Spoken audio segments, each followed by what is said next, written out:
Rogério, a gente percebe a população de uma forma geral, conhecendo a academia, na verdade nem conhecendo pessoalmente, mas ouvindo falar de Academia Mineira de Letras ou Academia Brasileira de Letras, que acaba aparecendo mais por causa da mídia, mas a gente percebe que isso é uma entidade, é uma situação que está muito longe das pessoas, né?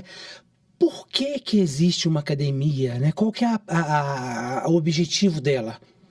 Admilson, a nossa academia aqui de Minas Gerais foi fundada em Juiz de Fora, lá na zona da Mata Mineira, em 1909, por um grupo de 12 intelectuais da cidade e da região. E quase todos tinham menos de 50 anos. Então eu brinco que a academia é um dos mais antigos coletivos de cultura do nosso estado.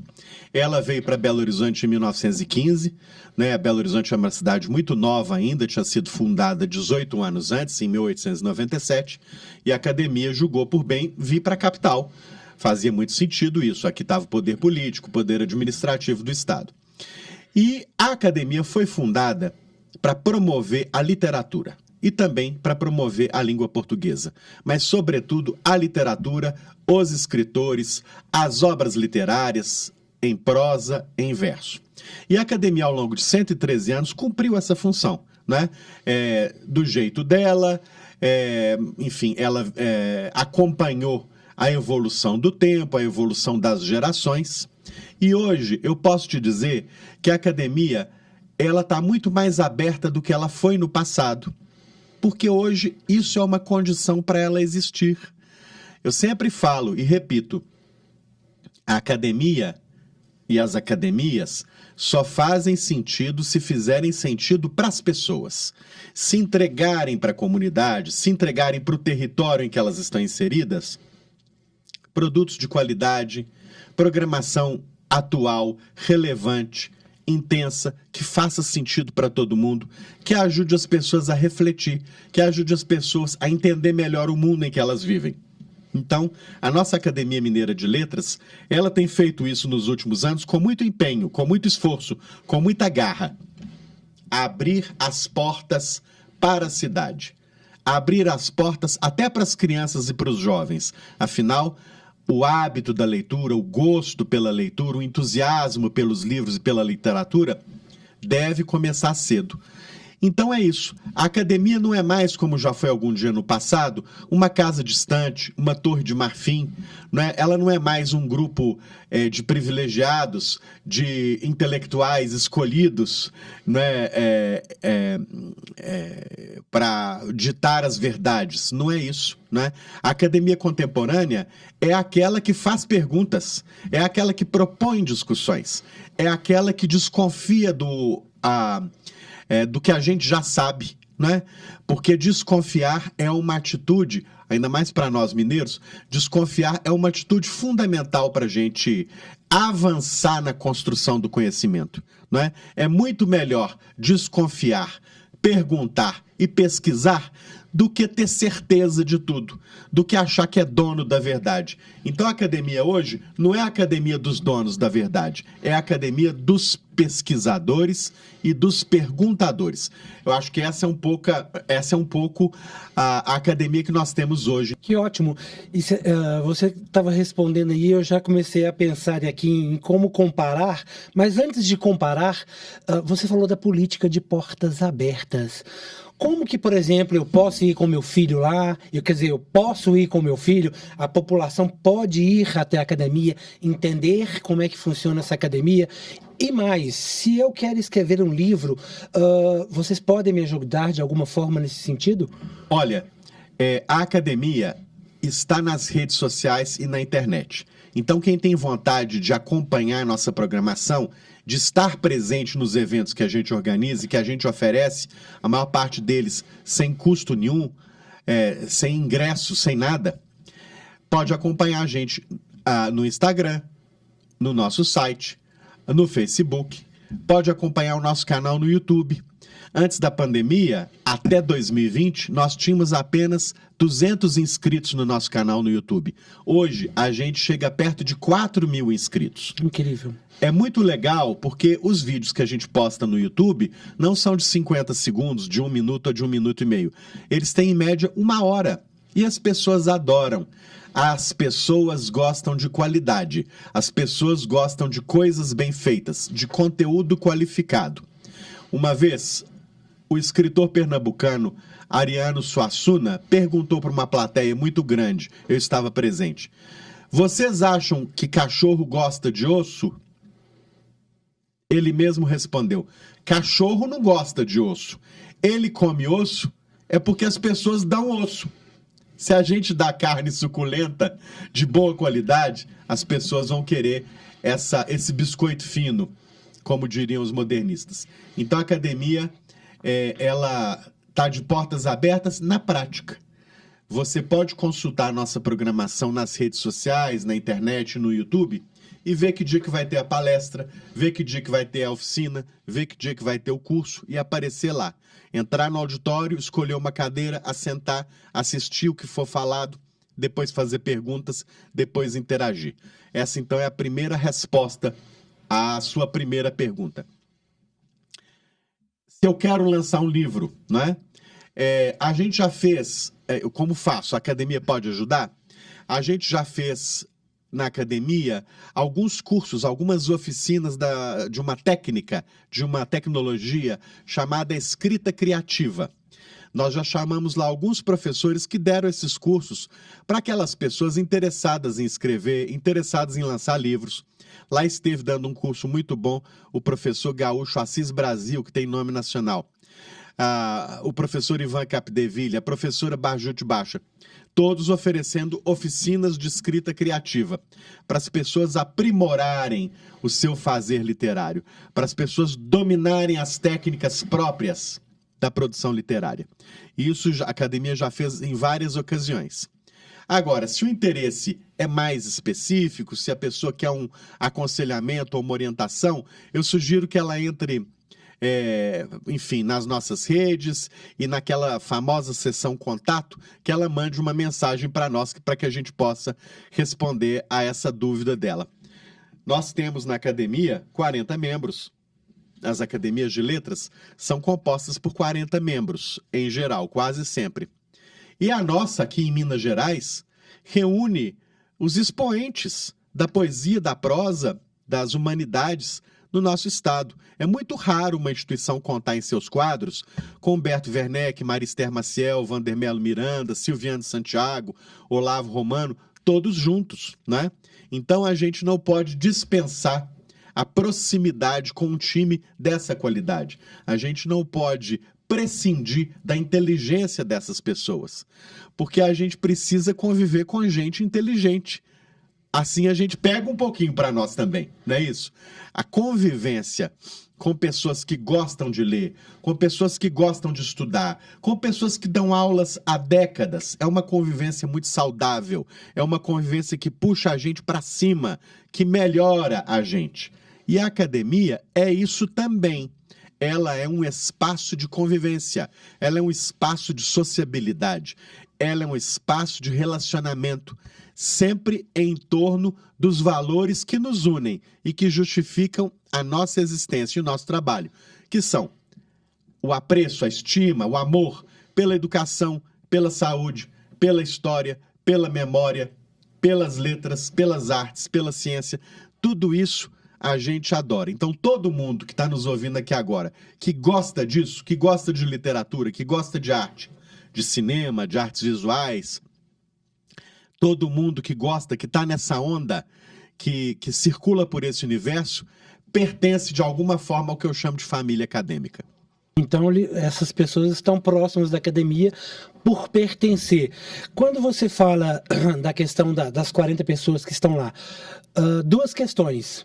Como é que a gente chega nessas pessoas, né? Como é que elas são eleitas, né? Vamos supor, imaginar que eu fosse um escritor espetacular, ou que eu não fosse, mas, enfim, que eu almejasse ser um acadêmico um dia. Quer dizer, o que eu preciso ter para ser considerado?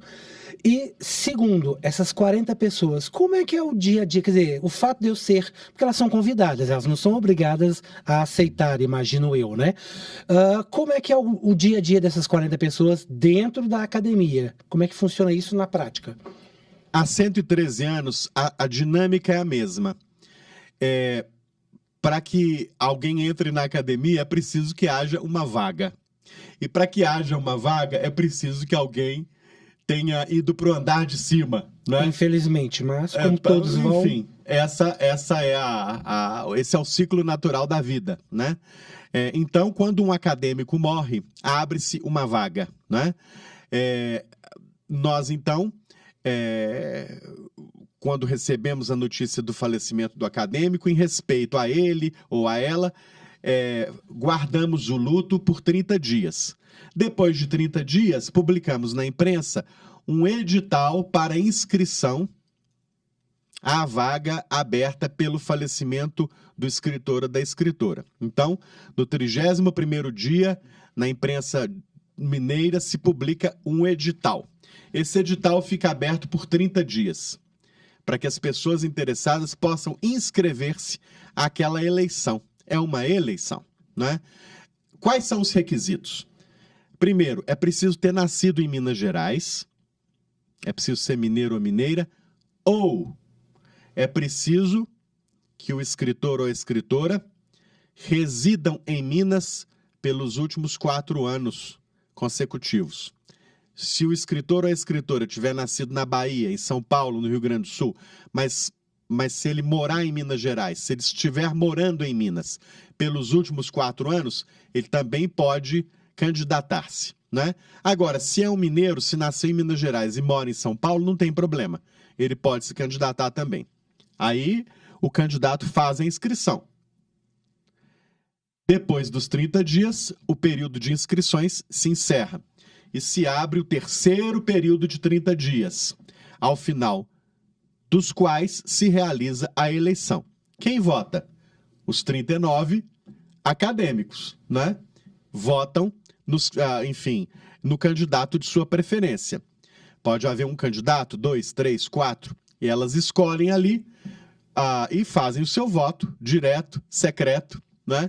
Como a gente está acostumado a ver. Não há nenhum tipo de discussão, quer dizer, vocês não se debruçam sobre, vamos supor que tivesse 20 nomes inscritos, e aí os 39 vão conversar, todo mundo junto. Não, é secreto e cada um vota no seu.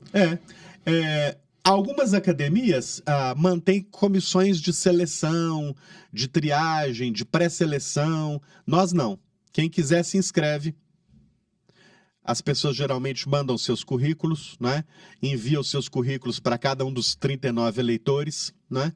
E aguardam o resultado das eleições, né? É natural que se cumpra, quase sempre, uma frase que era sempre dita e repetida por Nélida Pinhon, a quem eu presto aqui uma homenagem muito afetuosa, né? Nélida Pinhon foi uma grande escritora e vive, é imortal na nossa lembrança, no nosso afeto. Ela dizia uma frase muito significativa: primeiro a gente entra para a academia, depois a gente é eleito. O que ela queria dizer com isso? Primeiro a gente passa a conviver na academia, a gente passa a conviver com um grupo de acadêmicos, a frequentar os eventos, a participar das palestras, porque a academia é uma confraria. É um time, é um grupo, é uma equipe de amigos, né? Então, a eleição, muitas vezes, é uma consequência natural de uma convivência agradável, saudável. É claro que o candidato que se elege, ele precisa ter também o chamado espírito acadêmico. O que é o espírito acadêmico? É o espírito predisposto à convivência. É o espírito predisposto ao debate, ao diálogo, sobretudo ao diálogo de ideias, sempre travado num nível elegante, fraterno, ameno. Eu sempre falo, Admilson, que nós podemos divergir, nós podemos discordar, não há nenhum problema nisso, não é? Eu não preciso pensar igual a você, porque é da divergência e é da discordância que a inteligência humana obtém os maiores benefícios, porque é no confronto, na comparação com as ideias diferentes que eu tiro outras conclusões, que eu aprendo, que eu sofistico o meu pensamento. Então, não há problema em divergir, em discordar. Nós não estamos lá na academia para eleger apenas quem pensa como a gente, mas nós estamos lá para escolher aquelas pessoas que sabem argumentar, que sabem pensar e, sobretudo, que sabem escrever com argúcia, com sofisticação, que têm o apreço pelo refinamento da inteligência humana. As academias têm essa função. Elas têm a função de reunir pessoas em torno do que de melhor a família humana pôde e soube construir ao longo do tempo, né? No campo da cultura, naturalmente. É um trabalho que leva muito tempo, né? E é um trabalho que precisa ser respeitado, o trabalho da construção cultural. E todos aqueles que deram a sua contribuição para erguer esse edifício da cultura merecem ser reconhecidos. A academia é, sim, um espaço de reconhecimento. É um espaço de homenagem. Eu não vou negar. Mas ela é também um espaço de produção cultural, né? E de difusão cultural, de divulgação do conhecimento. De que adianta um conhecimento que não é partilhado? De que adianta saber e não dividir com o outro que eu sei? Isso não faz o menor sentido. É por isso que a academia mantém há 100 anos a sua revista, fundada em 1922. Ela está no número 81. Na minha gestão na presidência, já publiquei 3 números e já há 2 prontos. Ela se chama revista, mas parece um livro, porque tem cerca de 500 páginas cada volume. Então, respondendo à sua primeira pergunta, é assim que se entra na academia. Eleição, voto direto. O candidato é votado pelos seus pares e depois toma posse. Recentemente, nos últimos tempos, vários tomaram posse, vários foram eleitos até durante a pandemia e tomaram posse. A sua segunda pergunta, como é o dia a dia? Cada um participa dos afazeres acadêmicos, da rotina da academia, de acordo com as suas possibilidades, de acordo com a sua agenda, de acordo com a sua capacidade de contribuir para com a rotina da casa. Uns preferirão dar cursos, dar palestras, dar oficinas. Outros vão preferir escrever artigos para publicar na nossa revista. Outros, mais loucos, como eu, Sim, vão topar pegar o touro pelo chifre e atuar na área da gestão, que dá muito trabalho, né? Você que é do campo da cultura também, que é do campo da gestão, da comunicação, sabe o quanto é difícil fazer gestão, fazer administração, mas é necessário que haja também no nosso colegiado, no nosso grupo, acadêmicos que se disponham a fazer captação de recurso, a inscrever a instituição nos editais culturais. Então, cada um participa de acordo com a sua possibilidade e o seu desejo. Outro dia mesmo, o acadêmico Luiz Gifone organizou uma semana dedicada a celebrar o centenário do modernismo, da Semana de Arte Moderna. Ele, então, escalou os palestrantes e promoveu ali uma bela semana de segunda a sexta, né? O acadêmico Jacinto Lins Brandão já deu 3 ou 4 oficinas remotas por vídeo, né, sobre temas de sua predileção, de seu interesse. O acadêmico Ângelo Osvaldo também já deu vários cursos, já deu várias palestras, esteve presente em várias solenidades. E assim nós vamos construindo uma rotina. E há o famoso chá, que é servido sempre 2 vezes por mês no salão de chá do Palacete Borges da Costa, na Rua da Bahia, em Belo Horizonte, que é a nossa sede histórica. Ali, em torno da mesa, nós nos reunimos para confraternizarmos uns com os outros, né? Assim como na ABL no Rio de Janeiro, assim como na Casa de Machado de Assis no Rio, em Minas, em Belo Horizonte, também nós fazemos o nosso chá, que é um momento de descontração, de convivência, em torno de uma mesma mesa. Então, em torno da mesma mesa, estão ali personalidades com pensamentos até opostos. Ali estão Patrus Ananias, Ibrahim Ebiáquil, Ângelo Osvaldo, Olavo Romano, Maria Esther Maciel, Luiz Gifone, José Carlos Brande Aleixo, Maria José de Queiroz, cada um com o seu pensamento, com a sua trajetória, com a sua história. Agora vamos receber Ailton Krenak, o primeiro indígena a eleger-se para uma academia de letras no Brasil, o que é maravilhoso, porque é dessa diversidade, dessa pluralidade que nós nos beneficiamos, né? A espécie humana venceu até hoje a batalha das espécies, que é uma batalha dura, porque ela soube adaptar-se. E só sabe adaptar-se quem tem jogo de cintura, quem tem uma sensibilidade de assumir diferentes posições, de reconhecer a importância da diversidade. Enfim, e isso é um pouco o segredo, eu acho, da vida intelectual. É acolher o diferente, é conversar com o diferente. E lá, então, agora nós contamos também com Ailton Krenak, que é o guardião de uma memória cultural fundamental para a evolução cultural do nosso Brasil. A memória cultural trazida até nós pelos chamados povos originários. O que seria de nós brasileiros se nós não soubéssemos conversar com aqueles que aqui estavam quando não estávamos nós, né? Os povos originários são uma das matrizes da formação da nacionalidade brasileira.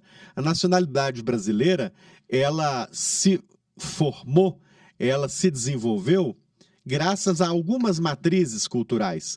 A matriz dos povos originários, a matriz dos portugueses, a matriz dos africanos que para cá vieram numa situação muito adversa, a matriz dos imigrantes europeus que vieram em diferentes ondas de imigração, né? Então, acolher Ailton Krenak para nós é uma maravilha e é uma alegria. Então, eu acho que eu respondi as suas duas perguntas. Respondeu e já gerou várias que nós bom. vamos a elas.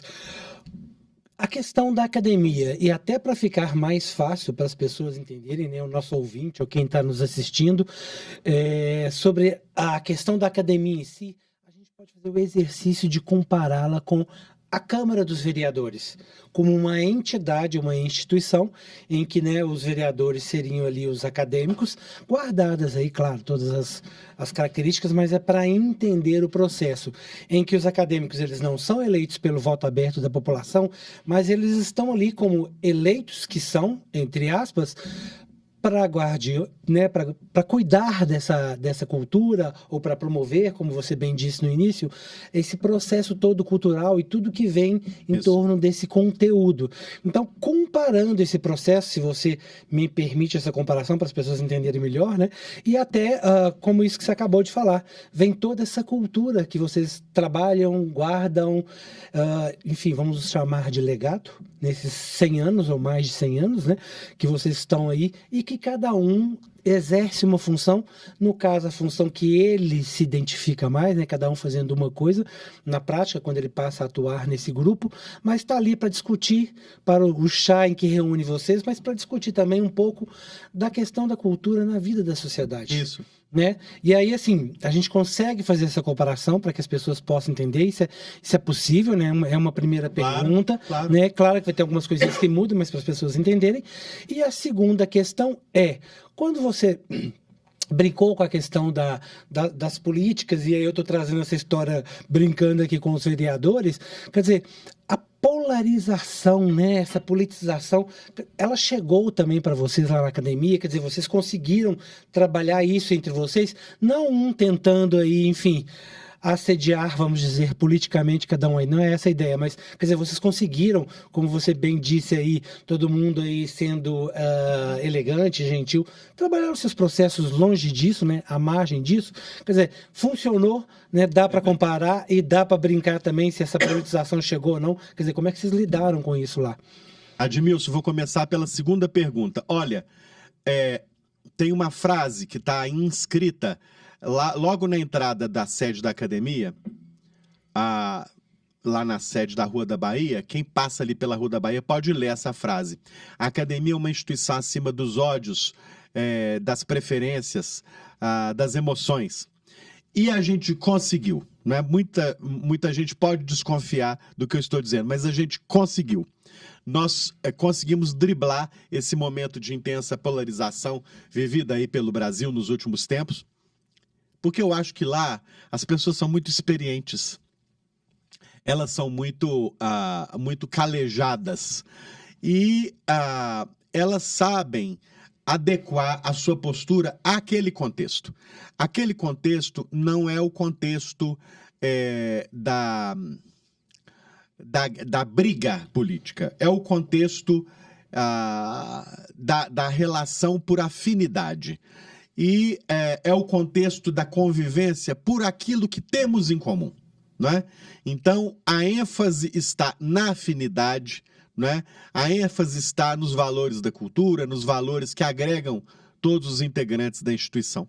Não tive nenhum problema, foi ótimo, não tive nenhum dissabor, nenhum conflito, nenhuma crise, e falo isso olhando nos seus olhos. Foi um momento em que o país passou, né, por muita tensão, mas a casa ficou a salvo desse tempo tão conflituoso.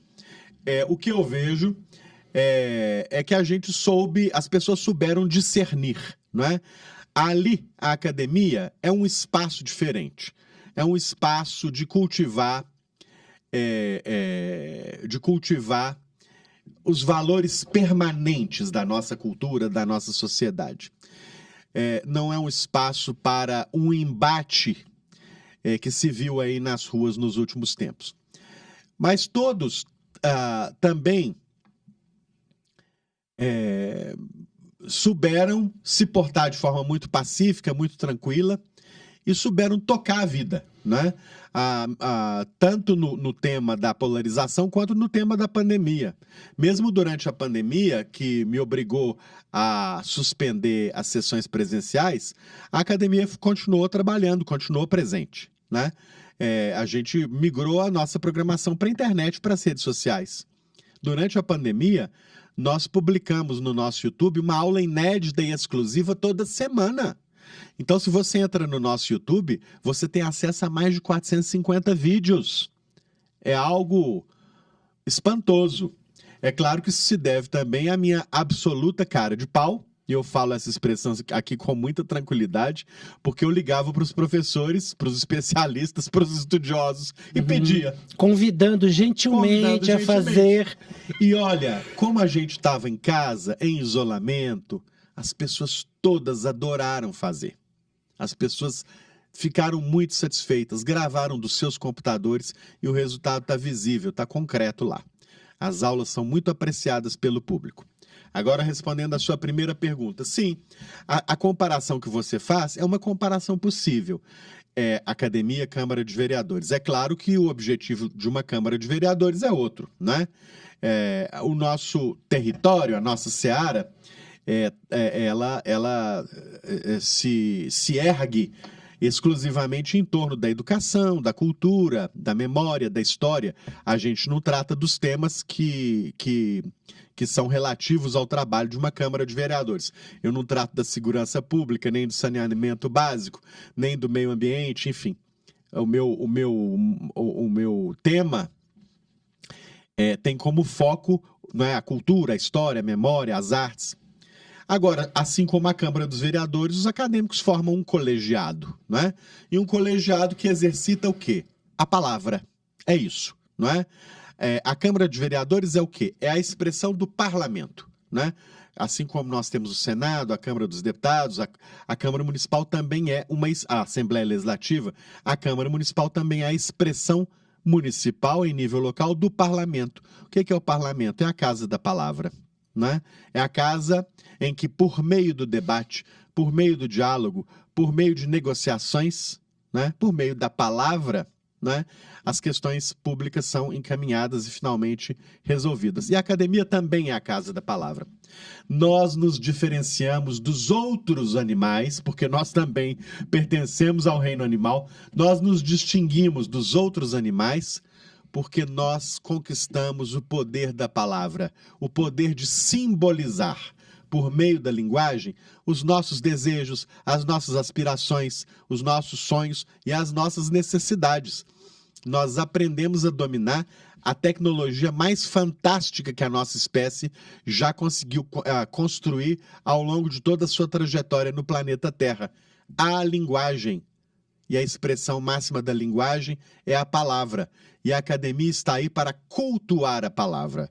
E a palavra bendita, a palavra correta, precisa, certeira, né? Não a palavra degradada, deteriorada, mas a palavra que surte efeito, que faz diferença, né? É por isso que nós, na academia, também defendemos aqueles elementos da cultura que promovem a circulação da palavra. É por isso que nós defendemos o poder do livro. O livro é outra grande tecnologia criada pela humanidade e que serve para difundir a palavra, as palavras, as ideias, os argumentos, né? Não me restrinjo aqui ao livro em papel. Nós temos o livro digital, não é? É possível a leitura em qualquer plataforma, em qualquer canal. Isso não é hoje o mais importante, né? Mas o livro, seja digital, seja em papel, ele é um meio poderoso, importante, decisivo para a circulação da palavra. E se eu leio, eu miraculosamente, milagrosamente, estou tendo acesso à mente de outra pessoa, às experiências de outra pessoa. Se eu leio um livro de Machado de Assis, eu tenho acesso ao universo de Machado de Assis. Se eu leio um livro escrito por Kafka, por Proust, por Balzac, por Cervantes, imagina que privilégio. Eu tenho acesso ao universo de Balzac. Eu conheço a França de Balzac e assim eu faço com Cervantes. Se eu leio Dom Quixote de Cervantes, eu viajo, eu rompo fronteiras, eu atravesso um portal mágico, porque é a leitura que nos permite atravessar esse portal mágico que me dá acesso a outras dimensões. É o livro, é a leitura e a literatura que nos dão condição de viver vidas possíveis e vidas impossíveis. E a academia, voltando aí a te responder, é o lugar em que a gente defende e promove o livro, a literatura e a leitura. Pois é, o livro nos leva para o exercício do imaginário, né? Isso. E antes da gente entrar no imaginário, até falar dessa transição que você já comentou, livro digital, livro impresso, eu queria fechar o processo final de entender melhor a academia, né, de permitir aí ao nosso ouvinte, né, quem está nos assistindo, essa questão. A academia, obviamente, ela também pode, né, ser uma assistente aí do vereador no sentido de propor ideias que podem virar projetos de leis para futuramente pensar em leis que possam beneficiar tudo isso aí que você bem disse há pouco, né? Toda a questão cultural, a própria questão do livro e da palavra em si, né? Isso já aconteceu alguma vez? Já teve esse processo de, enfim, aproximação dessas entidades que a gente acabou de falar? E no segundo momento, como é que está hoje essa transição, né? Como que você, como presidente da academia, vê essa transição do livro impresso e a questão do digital, a entrada da internet na vida das pessoas? Primeira pergunta. Olha, a academia tem relação institucional com todo mundo, né? Com todos os poderes, todos os órgãos, todos os grupos, todos os setores da sociedade. Mas, concretamente, pelo menos durante o tempo em que lá estou, eu não participei de nenhum processo específico com a Câmara dos Vereadores. Eu participei por volta do ano de 2016, 2017, de um movimento de formulação da lei estadual em favor do livro, da leitura e da literatura, que foi conduzida, na época, esse processo de discussão foi conduzido pelo superintendente de bibliotecas públicas do estado de Minas, que era o escritor Lucas Guimarães. Ele convidou a academia para participar de um grande colegiado de entidades que juntas refletiram sobre que características essa lei poderia ter. E foi muito útil, foi muito válido, muito produtivo, porque a academia tem experiência, né? São 113 anos dedicados ao mesmo tema, não há muita variação. E naquele momento eu estive presente ali na Assembleia e participei desses debates. Eu até estive na Câmara Municipal recentemente, participando de uma solenidade, mas com outra finalidade. Mas eu acho ótimo, não é? Quanto mais formos consultados, convidados a participar das discussões, dos debates, melhor. Segunda pergunta, Admilson, o tema da tecnologia, do avanço tecnológico. Olha, eu acho que a tecnologia precisa ser lida a partir de seus benefícios, a partir do que de bom ela nos traz, né? E todos nós nos beneficiamos muito das tecnologias, né? E essa palavra é uma palavra que tem um alcance amplo. Sim. A descoberta do fogo foi a descoberta de uma tecnologia potente. a descoberta da roda, né? A invenção, melhor dizendo, da roda, foi a invenção de uma tecnologia muito potente, né? E assim foi com a imprensa, assim foi com o mundo das mídias, né? Quando foi possível chegar à fotografia, e depois ao cinema, e depois à televisão, e depois ao videocassete, finalmente à internet, né? A internet é um mundo, é um mar de possibilidades, mais que um mar, é um oceano de possibilidades. É preciso saber lidar com a internet, assim como é preciso saber lidar com o fogo. A gente não pode se queimar, né? É preciso saber lidar com as coisas, né? Com firmeza, com determinação, mas com uma certa cautela também, né? Porque nesse oceano de possibilidades que a internet oferece, tem o trigo, mas também tem o joio. Então é preciso saber navegar pela internet, né? Isso com educação, com inteligência, né? É preciso saber selecionar, aproveitar aquilo que é útil e descartar aquilo que não é útil. Eu tenho um menino de 10, uma menina de 6, e nós dois, Sabrina e eu, estamos sempre de olho, sempre atentos em relação aos conteúdos que os meninos consomem. Porque se a gente deixa cada um deles com um tablet na mão, sem alguma supervisão, é como se a gente estivesse deixando os dois no meio da Praça 7, aí aos cuidados deles mesmos, né? Mas eu vejo sempre o copo meio cheio.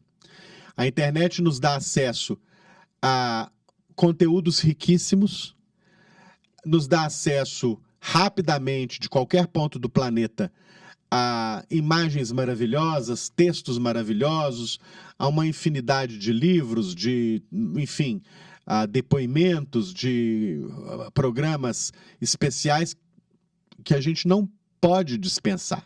É uma riqueza. E a literatura também se beneficia disso. Eu sou a favor do livro em papel, eu adoro o livro em papel porque eu gosto da presença material do livro. Eu gosto do corpo do livro, eu não gosto de um livro sem corpo. Por isso que eu adoro o livro em papel. Por isso que eu compro o livro como um doido, porque eu gosto dos livros habitando a minha casa.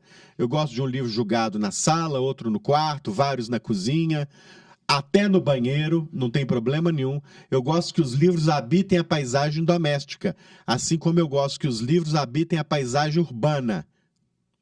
Por que quando a gente viaja para outros países, a gente acha ótimo de ver todo mundo no metrô com um livro na mão? Ou todo mundo na praça e no parque com um livro na mão, né? Em alguns países essa é a cena urbana. Porque a gente fica feliz de ver uma pessoa lendo. A gente aí tem esperança num mundo melhor. Porque a gente vê que tem gente querendo aprender, querendo melhorar, querendo expandir horizontes. Eu gosto do livro em papel por causa disso, porque eu gosto de ver o livro circulando pelas ruas, pelas praças e dentro de casa. Mas eu também estou super a favor do livro digital, porque eu gosto que, na verdade, a leitura seja uma experiência presente na vida de todo mundo, né? E tem gente que se dá muito bem com a leitura digital. Num aparelhinho desse tamanho, é possível carregar uma biblioteca imensa, de forma prática, cômoda, conveniente. Sim, as mulheres colocam dentro da bolsa e viajam, e vão para os aeroportos, e vão, enfim, para onde quer que precisem ir, ali munidas de um material riquíssimo, né? Então, a tecnologia precisa ser nossa aliada, precisa ser nossa parceira. Se for necessário para uma criança gostar de ler, que ela o faça por meio do celular e do tablet, vamos ao celular e vamos ao tablet. Eu vejo com alegria, com otimismo, com satisfação, a chegada de mais uma tecnologia que nós, defensores da literatura, podemos usar a nosso favor. Ótimo. E quando você fala, né, a gente falou agora há pouco dessa questão do exercício da criatividade, você falou da questão do fomentar. Por que ler é importante? Ou quais são os benefícios que eu tenho quando eu consigo adquirir o hábito de ler? Admilson, primeiro uma resposta científica, técnica. Enquanto a gente lê, a gente está fazendo sinapses. O nosso cérebro está fazendo ligações neuronais. A gente está ficando mais inteligente mesmo. O hábito da leitura, o ato fisiológico da leitura excita a mente. promove ligações entre os neurônios. A gente, de fato, expande a nossa inteligência quando a gente lê.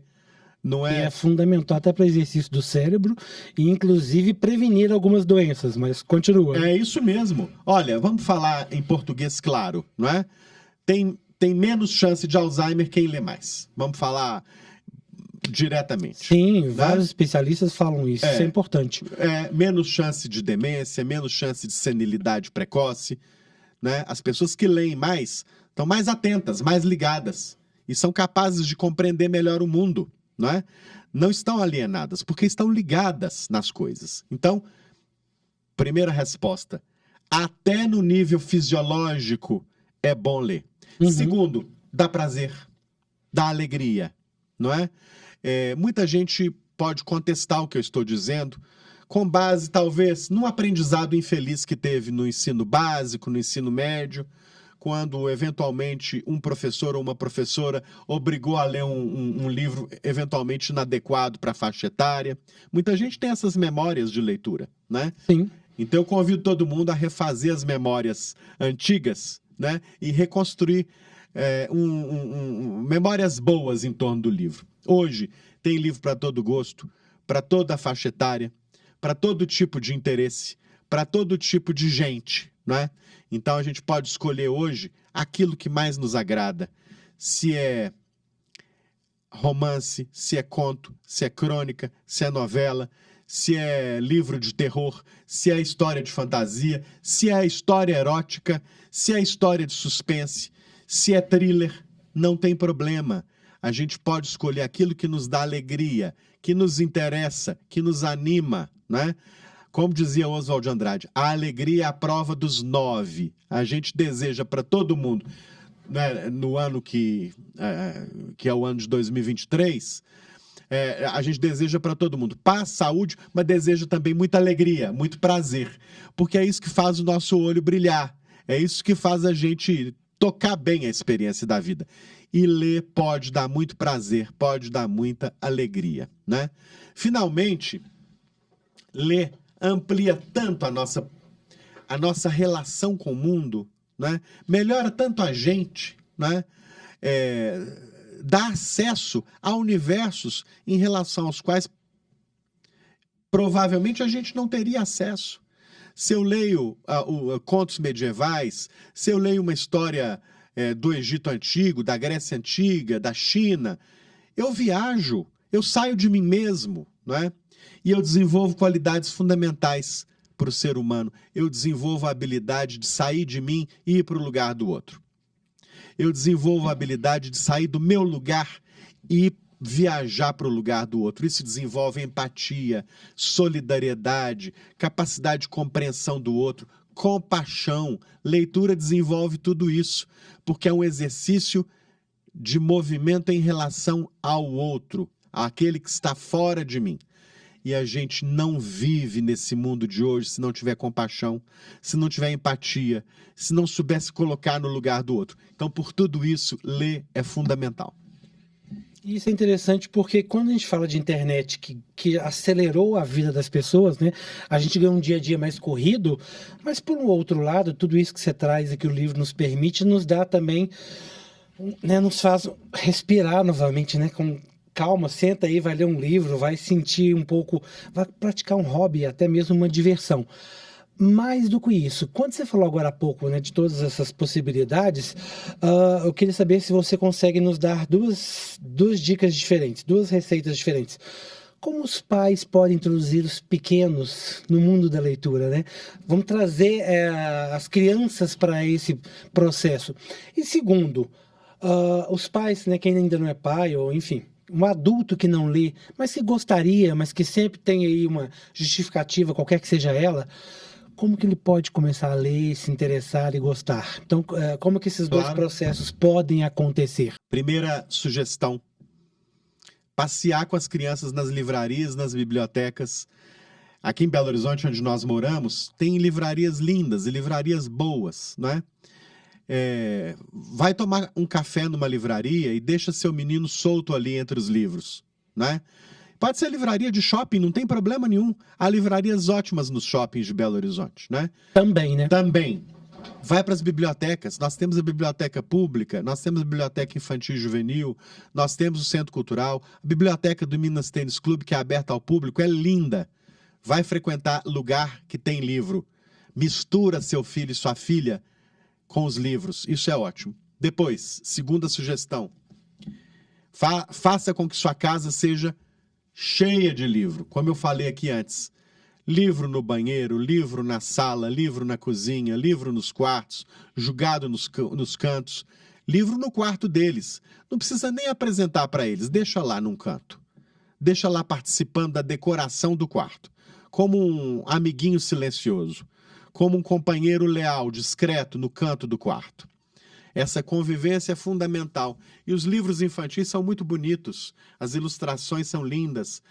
O Brasil desenvolveu demais a arte da produção do livro infantil. Então, essa é a segunda sugestão. O livro precisa habitar o espaço da casa, né? Aqueles pais que querem investir de verdade nisso podem retomar um hábito antigo que existia por muito tempo. Contar uma historinha antes do filho dormir, né? Uma historinha que vai custar aí 5, 7 minutos, 8 minutos, né? Isso é lindo, né? É uma antessala para um sono gostoso, para um sono em que a criança vai poder viajar, embalada por aquela historinha que ela acabou de ouvir, né? Então, o hábito de contar uma história antes de dormir também é uma belezinha, é uma coisa boa, né? A minha menina tem 6 anos, ela vai ser alfabetizada agora, ela já está muito interessada nesse assunto.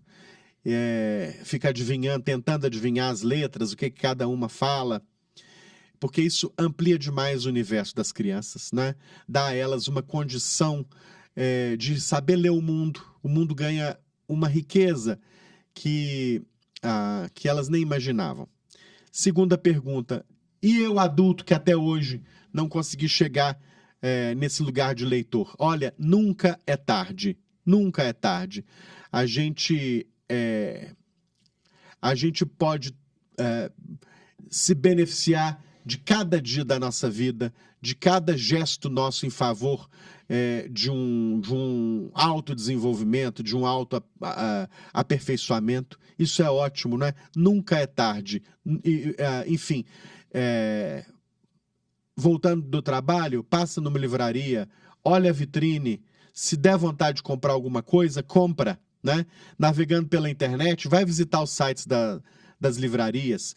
Navegando pelo Instagram, começa a seguir os escritores, começa a seguir as editoras no Instagram. Começa a seguir os editores e os escritores no Facebook, no Twitter. Mergulha nesse universo. Comece a fazer parte desse universo. Eu tenho Instagram, né? E sigo muitos escritores, né? Eles, hoje, muitos deles, a maioria, estão postando coisas no Instagram muito interessantes. Comece a fazer um relacionamento com esse universo literário, que é algo que não custa nada e é muito bom. E aí, no meio de um texto de um escritor, você vai ter vontade de comprar alguma coisa, de pegar na biblioteca alguma coisa que ele escreveu, né? Isso vai ser muito bom. Leve livros para as salas de espera do médico, do dentista, do contador, do advogado. Boa.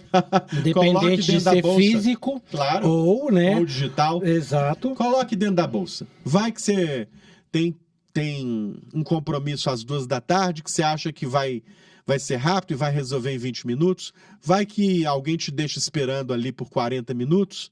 Você está lá lendo seu livro enquanto isso. Não perca tempo, né? É isso. São dicas fáceis, que não custam nada, não são caras, não são inacessíveis a ninguém, mas que podem transformar muito a vida da gente. Transformar de forma radical, inesperada, surpreendente. Você hoje você está presidente da academia, mas você também é jornalista. E o que o Rogério aprendeu com o escritor? Olha, quando eu escrevo as minhas crônicas, os meus contos, eu olho depois para o texto que eu escrevi e me espanto com o que eu escrevi, né? Eu me surpreendo de verdade, porque eu não sabia que aquilo tudo estava ali no meu inconsciente, em outras camadas do meu ser, né? Em lugares escondidos da minha existência. Isso eu aprendo muito quando eu escrevo, né? Eu aprendo a acessar lugares aos quais eu nunca tinha ido antes. Isso eu aprendi com o Rogério, que escreve conto, que escreve crônica, né? Quando eu crio um personagem, eu vejo que tem muito de mim naquele personagem, tem muito das pessoas com as quais eu convivi naquele personagem. Isso é ótimo, porque eu entro em contato com novas expressões de mim mesmo, o que é maravilhoso. A gente percebe que é mais diverso, é mais plural, que a gente é capaz de viajar dentro da gente. Eu aprendi sendo escritor e criando personagens e histórias que eu sou vários, né? Que eu sou muitos, e que a escrita é um ótimo exercício para dar voz a esses muitos Rogérios. E o que o Rogério, presidente da academia, que convive com esses outros 39 colegas aí acadêmicos, levou para a vida dele, que você não esperava, ou que você não imaginava, quer seja sua vida enquanto casal, quer seja sua vida enquanto pai? A convivência com os meus colegas é muito rica, muito produtiva, muito intensa. Eu estou em permanente contato com a maioria dos meus colegas o tempo inteiro, né? Hoje eu já falei com uns 4 ou 5, ou por WhatsApp, ou por celular, ou por e-mail, não importa, né? Dos 40, mais de 30 tem WhatsApp, então é uma comunicação rápida, cotidiana. E aprendo muito com a experiência de vida deles. Eu sou mais jovem, dos 40, eu aprendo muito, é um privilégio conviver com pessoas que têm uma estrada bonita, que trilharam caminhos especiais, né? E que foram fiéis ao seu desejo, que foram fiéis ao que construíram. É um privilégio. Olha, Admilson, pode parecer lugar comum, pode parecer frase feita, mas é verdade. Caixão não tem gaveta. O que a gente leva daqui é o amigo que a gente fez. É a relação que a gente fez com as pessoas. É o afeto que a gente deixou que circulasse pela nossa existência. Eu não tenho dúvida disso, né? Eu não vou levar o meu sítio, o meu carro, a minha fazenda, o meu imóvel, a minha tralha material. Nem cabe, não é? Nem caberá no meu jazigo. Infelizmente, nem os seus livros. Nem os meus livros, infelizmente. Mas, olha, seguramente, sem entrar em outras searas, com certeza eu levarei daqui a alegria de ter convivido com as pessoas, de ter amado as pessoas, de ter me relacionado bem com os meus amigos, com os meus colegas, porque isso não tem preço, isso é que faz o olho da gente brilhar, né? E, assim como na academia, a vida vale pela convivência, pela possibilidade de aprender com o outro, né? A gente leva a nossa vida, o outro leva a vida dele, mas eu posso aprender um pouquinho com ele e ele eventualmente pode aprender um pouquinho comigo também. Então, a gente está aqui, eu acho que é para aprender uns com os outros e para também extrair um pouco de alegria dessa convivência. Quem são os nossos novos escritores hoje? Quem você recomendaria para as pessoas lerem como nomes novos que estão chegando no mercado?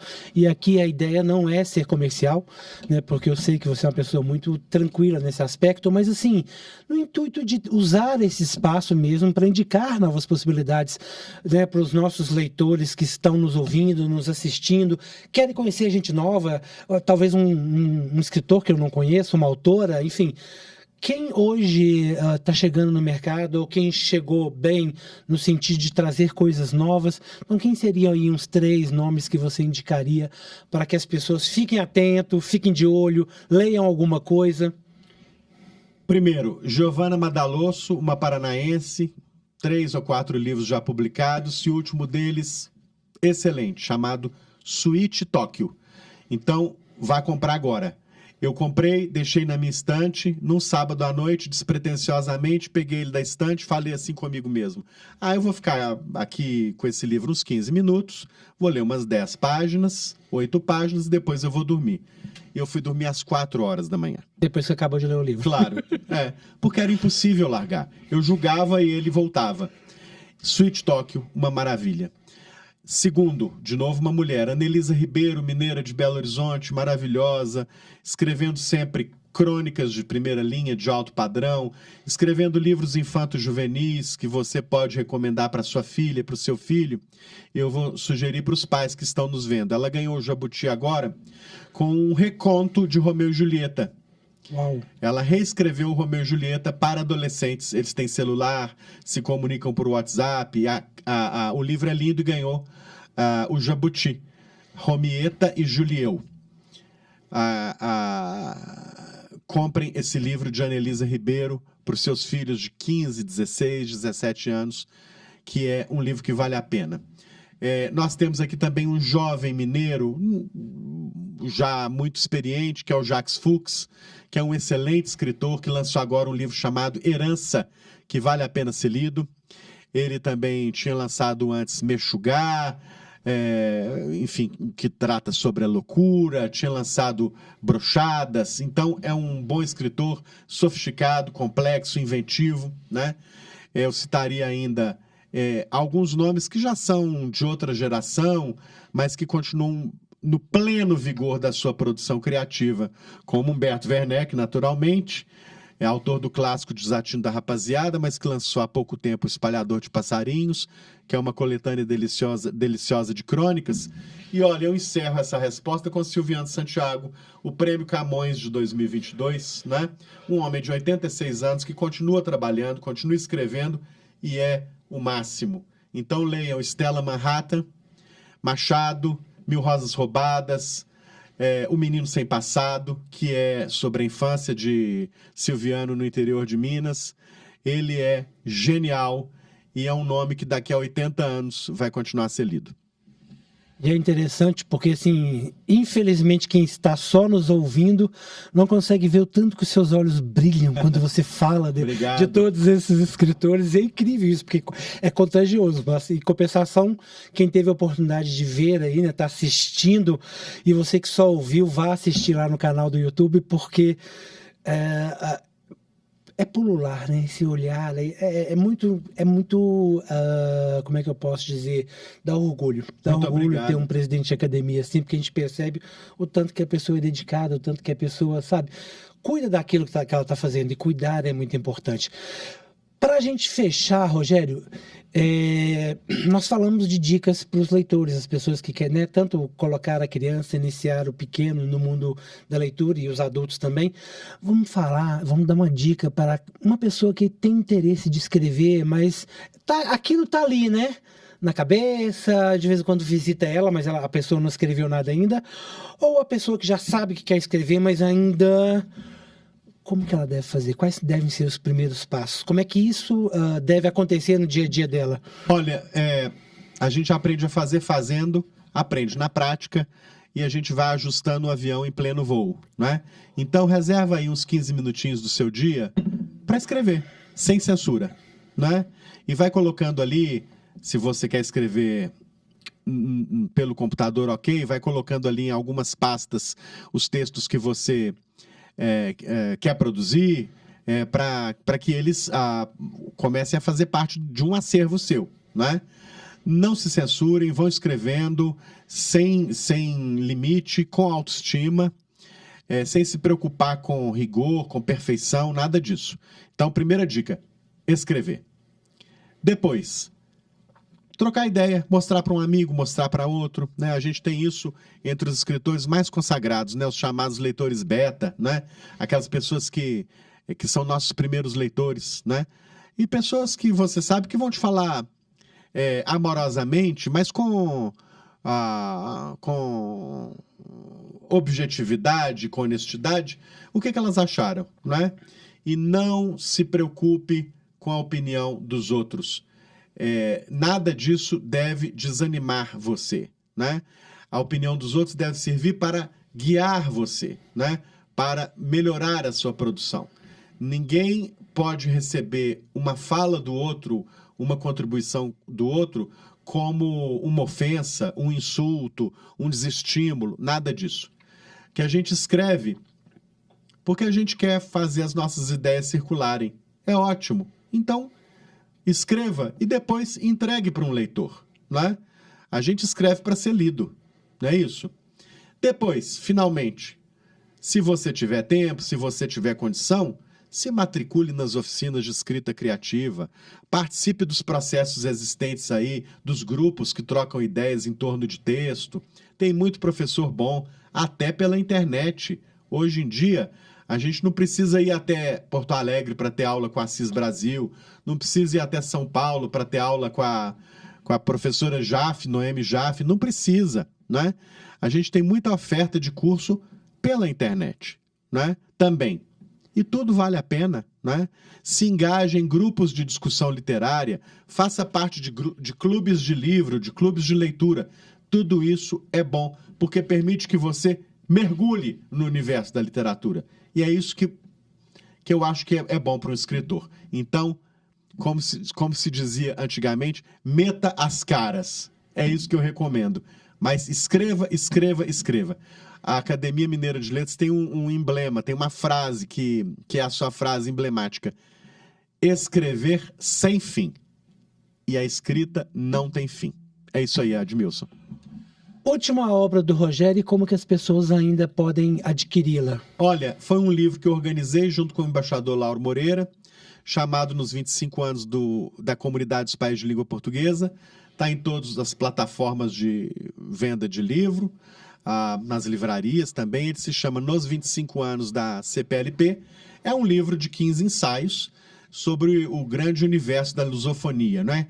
Que é o universo dos países que falam português, né? Angola, Moçambique, Brasil, Portugal, Timor-Leste, Guiné-Bissau, Cabo Verde, enfim, São Tomé e Príncipe. É em torno desses países o livro. É um livro de ensaios, um livro científico, é um livro de não ficção, mas pelo qual eu tenho também muito carinho. A gente lançou em Belo Horizonte, em Brasília, no Rio. Então fica o recado. Para você que quer se tornar aí um escritor, né, exercite, né, pratique, coloque, né, mãos à obra.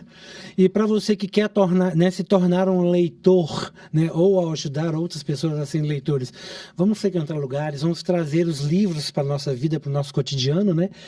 Vamos fechar com uma frase de um escritor, de um grande escritor, alguém que você goste, que você queira citar, para a gente encerrar esse programa?